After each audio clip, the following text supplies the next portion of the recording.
চেয়েছিলাম, কিন্তু আবার আমরা কি দেখছি, যারা বামফ্রন্টে ছিল তারা আবার রাম ভক্ত হনুমান হয়েছে, তারা আবার হিন্দু মুসলমানের মধ্যে বিভেদ লাগানোর চেষ্টা করছে। সেই বন্ধুদের উদ্দেশ্যে আজকের শহীদ মঞ্চ দিয়ে বলে যেতে চাই, আমি আমার পরিবারের কথা যদি বলি, আমি দুজন দাদাকে হারিয়েছি, বাবাকে হারিয়েছি।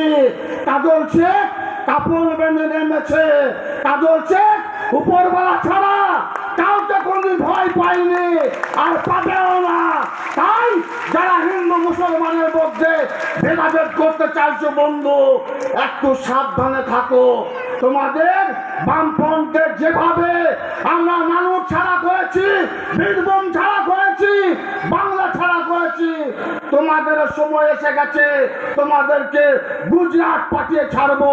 এই বাংলায় তোমাদের ঠাঁই হবে না।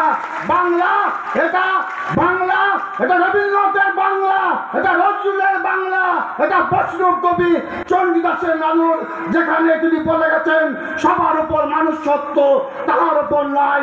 আমরা মানুষের পূজা করি, আমরা মানুষকে নিয়ে চলি, আমরা জাতি ধর্ম মতভেদ নির্বিশেষে সকল সম্পদের মানুষকে নিয়ে বিগত দিনও ছিলাম, এখনো আছি, ভবিষ্যতেও থাকবো। আমার সামনে যারা আছেন, মঞ্চে যারা বসে আছেন, সকলকে আমার বক্তব্যকে দীর্ঘায়িত করবো না। যারা বয়োজ্যেষ্ঠ আছে